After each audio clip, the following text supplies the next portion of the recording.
ఈనాటి కాలంలో ఎక్కడ చూడండి మీరు, సేవకులు విపరీతంగా ఎక్కువైపోయారు. యేసుక్రీస్తు ప్రభుల వారి యొక్క పరిచర్య చేసేవాళ్ళు చాలా మంది ఎక్కువయ్యారు.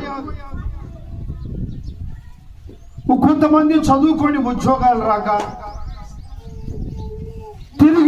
తిరిగి ఉద్యోగాలు రాకపోయేసరికి ఇక బైబిల్ పట్టుకొని 4 మాటలు నేర్చుకొని ఇక బయలుదేరి సువార్తను అందించడానికి, వాక్యాన్ని ప్రకటించడానికి వారంతటా వారే, దేవుడు చెప్పకపోయినా, దేవుడు పిలవకపోయినా, దేవుని పిలుపు లేకపోయినా, దేవుడు తనతో మాట్లాడకపోయినా, ఏదో తాను సేవకుడని అనిపించుకోవటానికి ఈనాడు చాలా మంది లోకంలో యేసు ప్రభు సేవ చేస్తా ఉన్నారు. ఇంకొంతమంది దేవుని పిలుపు మేరకు వచ్చి దేవుని సేవ చేసేవారు కొంతమంది ఉన్నారు. చూడండి, ఇంకొంతమంది బ్రతుకు తెరువు కోసం వచ్చి సేవ చేసేవారు ఎందరో ఉన్నారు. దేవుని బిడ్డలారా, ఇంకొంతమంది పాపము కోసమే ప్రయాసపడుతూ దేవుని సేవలో ఉన్న సేవకులు ఎందరో ఉన్నారు. నేను చాలా సార్లు కొన్ని వార్తల్లో కానీ ఛానల్స్లో కానీ చూస్తుంటే, ఫలాని ఊర్లో ఫలాని సేవకుడు ఇలా కూడా సంఘంలో పాపం చేశాడు, ఆయన పట్టుకొని తన్నారు, లేదు ఆయన పోలీస్ స్టేషన్కి అప్పచెప్పారు, ఇలాగున్న వార్తలు వస్తూ ఉన్నాయి.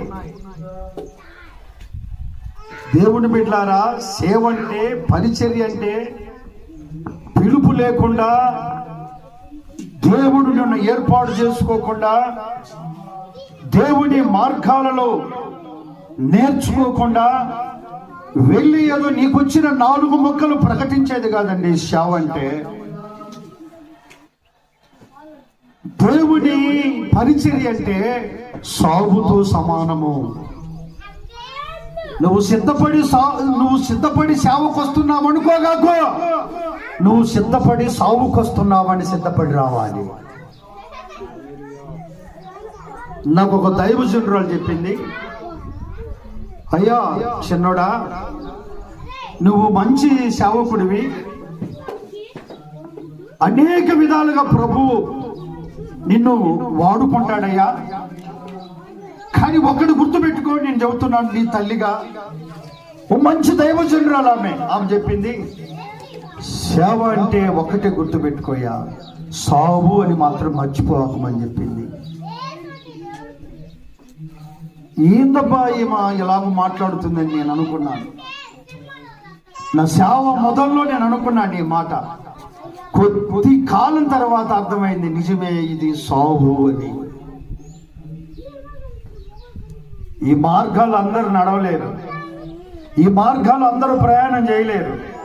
ఈ మార్గంలో నిన్న ఒక ఆయన ఉన్నాడు, ఎవరంటే ఈ టీవీలో ఈ మధ్యకాలంలో బాగా వైరల్ అయినాడు. కోయి అని ఆడబెట్టిదే పోడు, పిల్లల పోడిదే, తల్లులు పోడిదే, పెద్దల పోడిదే, జబర్దస్తుల పోడిదే, అర్థమైంది, సావుకుల పోడిదే, అందరిదే పోడు. ఏ పోడంట? కోయి. ఈ మధ్య జబర్దస్తులు కనపడ్డాడు. 3000 మందికి బాప్తిజాలు ఇచ్చినట్టు ఒక్క తన్నుదంతే సైతాను ఉరిక్కిపోయిపోయి జబర్దస్తులు పడ్డాడు. వెనక నుంచి ఒక వాటేసుకుంటుంది, ముందు నుంచి ఒక ఎచ్చడి చేస్తుంది. ముందు నుంచి ఒక ఆయన అంటున్నాడు మావయ్య, ఒక ఆయన మావయ్య అనుకుంటూ వస్తుంటే అల్లుడు అంటూ ఈయన వస్తుండు. ఇవన్నీ మళ్ళీ నేను నుంచి మొదలుపెట్టాడు ట్రోల్ చేయటం, వీడి సావుకుడేనా అని. 3000 మందికి బాప్తిజాలు ఇచ్చిన అతను సావుకుడే, కానీ వేరు లేనందున, గుర్తుపెట్టుకోండి, వేరు లేకపోతే పడిపోతావు.